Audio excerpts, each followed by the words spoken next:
Diocese of Corpus Christi, Texas. The story of the faith in this region began with a small band of dedicated priests. It came of age through the dedication of devoted bishops and carries on today under the leadership of its current apostle, Bishop Mulvey. To be an apostle is, first of all, an incredible responsibility. You're in line of these incredible men at the beginning that left everything to follow Jesus.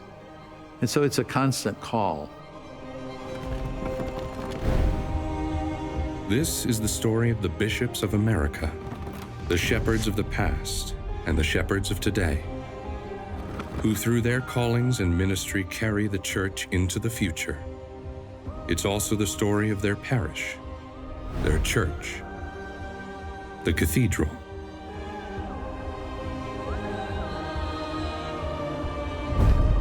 This is The Chair, an exploration of what it means to be an apostle in America.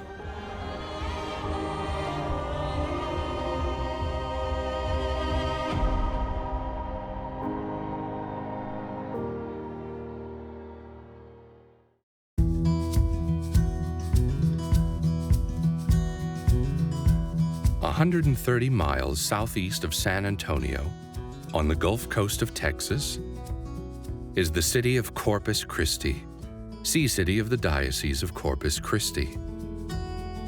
You come here and it's kind of hometown. It's a big hometown. The people are wonderful. The history is strong. Generations of faith passed on one to the other. But the people here have been very, very welcoming, and a great love and devotion to the Eucharist, to the body of Christ. And it's something you can feel. There's a great devotional spirit here among the people. Corpus Christi, which is Latin for Body of Christ, was the name given to the settlement and surrounding bay by Spanish explorer Alonso Alvarez de Pineda in 1519, who first laid eyes on the area on the feast day of Corpus Christi. The Diocese of Corpus Christi, Texas, was established in 1912. At the time of its founding, the Catholic population numbered around 83,000, of whom about 70,000 were of Mexican heritage. That Hispanic presence in the diocese owes its origin to the early Franciscan missionaries who laid the seeds of the faith early on in the 1700s, bringing Catholicism to southern Texas. The mission that was established in Corpus Christi, Texas in 1793 was Nuestra Señora del Refugio. The mission was established at the juncture of the San Antonio and Guadalupe rivers, but in 1795, the Franciscans and the Spanish moved the mission to its current location and built a stone church. The Franciscans leave after Mexico gains independence from Spain.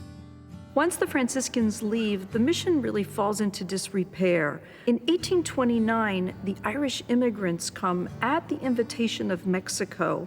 Essentially, what the Mexicans were trying to do was invite the Catholics back into the area to serve as a buffer against the influx of Protestant colonists who were coming into the area. They salvage a small chapel from the missions, and they use that to build the church and community. In honor of their Irish heritage, they name it San Patricio in Spanish, in an acknowledgement of the deep Hispanic roots of the area and the community as well. It's important to remember that this time that is still a part of Mexico, so we have the Irish community coming into an area that they are really foreigners into, but they're welcomed by the Mexicans there, so much so that both the Irish and the Mexican families grew to love and bond with one another. They served as godparents or confirmation sponsors to one another's children. From the earliest days of the diocese, we see this remarkable mixture of both Hispanic and Anglo presence. And so the church of today, which has this mixture, this diversity of Anglos and Hispanics, was something that was present from the earliest days. And it has been the work of the church to blend together these two communities into one diocese and one community of faith. Corpus Christi was not incorporated until 1839. The town was originally called Kinney's Trading Post, after founder Colonel Henry Kinney. The city served as a base for General and future President Zachary Taylor during the Mexican-American War. It became a part of the United States of America after the annexation of Texas in 1845, and it would formally adopt its current name of Corpus Christi 2 years later. Corpus Christi was established as its own Catholic diocese by Pius X in 1912. The first bishop, Joseph Nussbaum, was only bishop for 8 years due to an unfortunate series of events involving hurricanes, a flu outbreak, a major revolution in neighboring Mexico, and then finally a nearly fatal train accident that the bishop was involved in himself. The 1920s were a period of remarkable growth for the Diocese of Corpus Christi under Bishop Emmanuel Lidvina. He had come to the diocese having served as the director of the National Catholic Extension Society, which was headquartered in Chicago. The Catholic Extension Society was dedicated to raising funds to support the church in rural communities and other underserved regions in the United States. And Bishop Lidvina brought that spirit to his work in Corpus Christi, which was a remarkably rural and poor diocese in the early 20th century. During his time there, he established more than 50 parishes and another 50 mission churches scattered throughout the Rio Grande Valley, and he recognized the need to bring the church to isolated populations even before churches could be established. As part of the Catholic Extension Society, he personally oversaw the design of new motorized chapel cars, 18 feet long, 7 feet wide, that included space for a small chapel, but also for priests' living quarters, and a small sacristy so the church could be brought to these communities. And so the arrival of these chapel cars was often quite a spectacle in these communities, where Catholics would come out in order to receive the sacraments. But non-Catholic populations would also come and experience what Catholicism was like. They were often drawn in by the preaching of missionary priests who would go out to these communities to work in these very rural areas. And so the chapel cars helped keep the faith alive at a time when there really wasn't much Catholic infrastructure in the region. Ground for the present cathedral was broken in 1939, slightly delayed by the Great Depression and the war. Bishop Lidvina organized a massive fundraising drive in order to establish the cathedral, recognizing the growth of the region and the need for a larger space. And the time when it was established, the name of the cathedral was changed from St. Patrick's to Corpus Christi. And it's hard to believe, but at that time, it was the first cathedral in the world to bear the name Corpus Christi.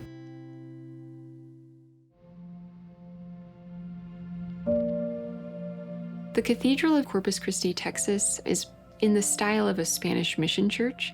So it has a red Spanish clay roof and a stucco exterior, and its 2 towers are capped with terracotta domes. The Cathedral of Corpus Christi is 176 feet long by 90 feet wide. Its tallest tower is 125 feet high, and the prominence of the cathedral is accentuated by the fact that it sits on a bluff that overlooks the entire city of Corpus Christi. My favorite part of the cathedral, I think, is the boldness of it. It's very simple. I was very pleased to see it was so simple, and yet it's bold. I mean, the pillars that you see here, the marble, it's the majestic, the tall ceilings. I think there's just a bold statement that it's here for God. It's here for God's people. Rich or poor, I think everyone can feel comfortable here. The stained glass windows are beautiful. The themes of the Eucharist throughout the windows, the sacraments, and the various saints that are familiar and important here in this part of the world. I think overall it's just the boldness and the nature of it that it welcomes anybody.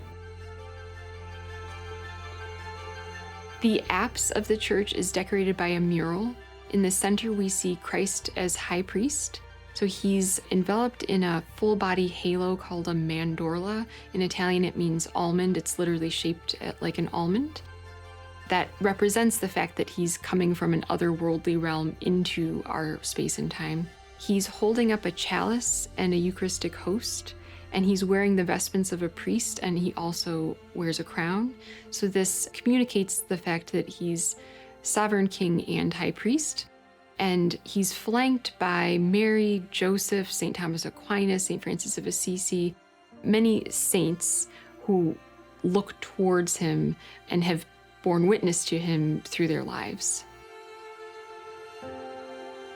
Above the choir loft, there's a huge stained glass window that you can also see when you're looking at the facade of the cathedral, and it contains an interesting image of the Trinity. We see Christ, again holding the Eucharistic host with the chalice as he does in the sanctuary apse. So it's kind of mirroring the image of Christ there. He's also, again, wearing priestly robes. So it's Christ as the high priest. Above him, an old man, which means God the Father, is kind of extending his arms to hover over Christ. And below him at his feet, you see the Holy Spirit in the form of a dove. So this large stained glass kind of mirrors some of the imagery that we see in the sanctuary, except on the opposite end of the church, and portrays the Trinity just above the choir loft.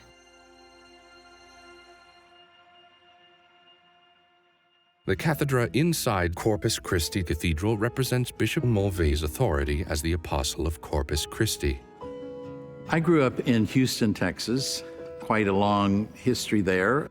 Perhaps the sixth generation on one side and second on another side of my family. Went to Catholic schools throughout my elementary years and 3 years of high school before we moved to Austin. I have 4 brothers and 1 sister. One brother is deceased now, the oldest. I'm the second, and then I have a sister and 3 more brothers. I was an altar boy from day one, From second grade, I started as soon as I could. And at that time in the parish, too, there was just a nice group of, I think there were 3 priests. One of them was tall and lean, and he'd shoot baskets and come out on the field at lunchtime and stuff, just kind of mingle in. And in fact, he's about 85 now. He's not tall and lean anymore. But I've told him recently that he was one of the inspirations for me being called to the priesthood, which has kind of created a new bond for us. But you look at the back, and it was a lot of good witness to that. I think the family had a lot to do with my vocation as well. Both on my mother's side and my father's side, they both had aunts who were nuns, who were sisters. And they were, somewhat influential. So I went right after college and was admitted into theology right away. I had enough philosophy background. So I only spent 5 years, actually 4 years before ordination, and then 1 more year to get the licentiate degree. But it was wonderful. Michael Mulvey attended the North American College in Rome from 1971 to 76, earned his bachelor's in sacred theology from the Angelicum in 1974, and his licentiate from the Gregorian in 1976. He was ordained a priest by Pope Paul VI in 1975 during a ceremony held in St. Peter's Square. And then the ordination itself happened, which was really went by very quickly. 360 of us ordained together in St. Peter's Square. But the next morning, I think, is the thing I remember the most. The bedroom that I had at the North American College at the time, the window looked right on the dome. So that next morning, as the sun came up, I was laying in bed and looked at the dome. And I remember doing this. I said, I'm still the same person. It was kind of an interesting response, I guess, but the fact that you're the same, but you're different. And so that was kind of some of the thoughts that surrounded my ordination. I went to a very small town right outside of Austin called Taylor, Texas. And I was a parochial vicar there for 1 year. I love schools, so I got involved in teaching religion in the school.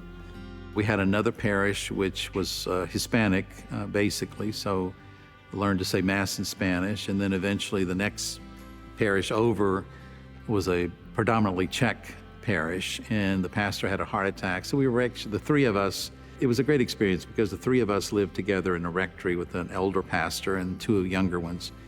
But just moving around between the parishes, getting to know people and, being at their homes. And it was kind of what I imaged or imagined as a young priest. As a priest of the Diocese of Austin, Texas, he served in a variety of roles, including tenures as a pastor, chancellor of the diocese, vicar general, and administrator of the diocese. On January 18, 2010, Pope Benedict XVI named Mulvey the 8th Bishop of Corpus Christi.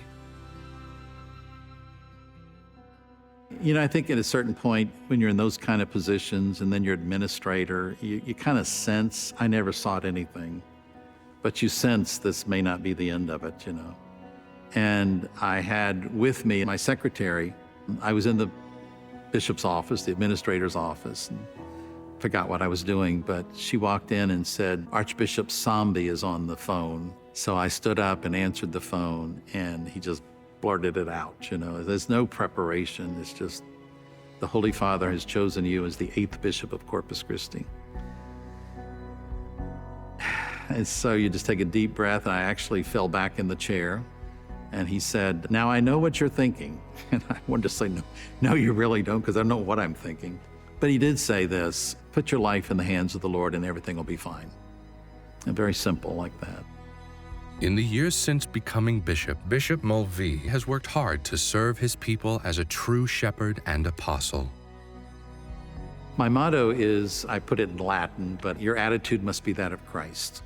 I've been using that for 40 years as kind of the sentence that I wanted to characterize my journey of life. So trying to have the attitude of Christ. But it's also, if you look at the letter of St. Paul to the Philippians, it's a plural, that you have the attitude of Christ. So it's not just me, but to be the leader in that and to try to bring the attitude of Christ to others. The other is the pilgrim shell, that also because I was called to the office of bishop by Pope Benedict, who also has it on his coat of arms, so that we're pilgrims.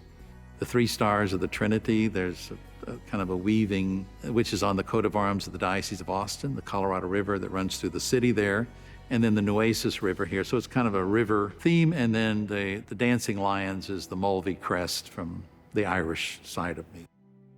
I would describe my style of preaching as witness, first and foremost, that I have to witness to what I live first, not to point at me, but if it can't make sense in my life, then I don't think it's going to happen to others. The Spirit works where the Spirit works. But I try to be a witness first, and I don't mind witnessing through my mistakes. Sometimes those are humorous, and I think that humor is a great tool for bringing the message of Jesus Christ, that he told us to do this, and I did this, and kicked back in my face, But to bring out principles for life out of that we don't give up. I think it just always weaves into the gospel of the Sunday to bring out some points that are livable, because the gospel is meant to be lived, not studied only, and not prayed over only, but to be lived, to put into practice. To sanctify, I think, again, you have to be sanctified yourself. So in many ways, I think holiness rubs off on each other. And not that I'm holy, but I think the fact that we're on this journey and realize that we're all trying. And an administrator, being an administrator that wants people to discover God and Jesus more in their lives, to not administer sacraments, to not administer the church in such a way that it's a burden to people, but it's a help. We'll find a way to baptize your baby. We'll find a way to bury your father, whatever it is, we'll find the accompaniment. I think, has been much of my life too. Now, I'm so happy the Holy Father's bringing these things out because they're very practical. And they do apply to being an administrator and a sanctifier. But it's basically the sacraments, the Spirit that sanctifies, just that we're part of that, administer those sacraments to that end. I always think of myself first as a disciple. It's been reinforced by being an apostle. To be an apostle is, first of all, an incredible responsibility. But I know that everything I say, even being in the grocery store, carrying my cart, that I'm an apostle, that I speak of church, that I represent the whole church, not just the Diocese of Corpus Christi, but you're an apostle of the whole church. You're in line of these incredible men at the beginning that left everything to follow Jesus. And so it's a constant call to be prepared, to speak to the people, to be with them as the first. I think of Jesus calling to Peter, "Do you love me more than the rest?" And 3 times, "Do you love me more?" I think it's incumbent upon me as an apostle to be there the first with him, and to then communicate that in whatever way possible to others. So there's a real identity of being apostle and being church. And not just here, as I said, but apostle of the whole church.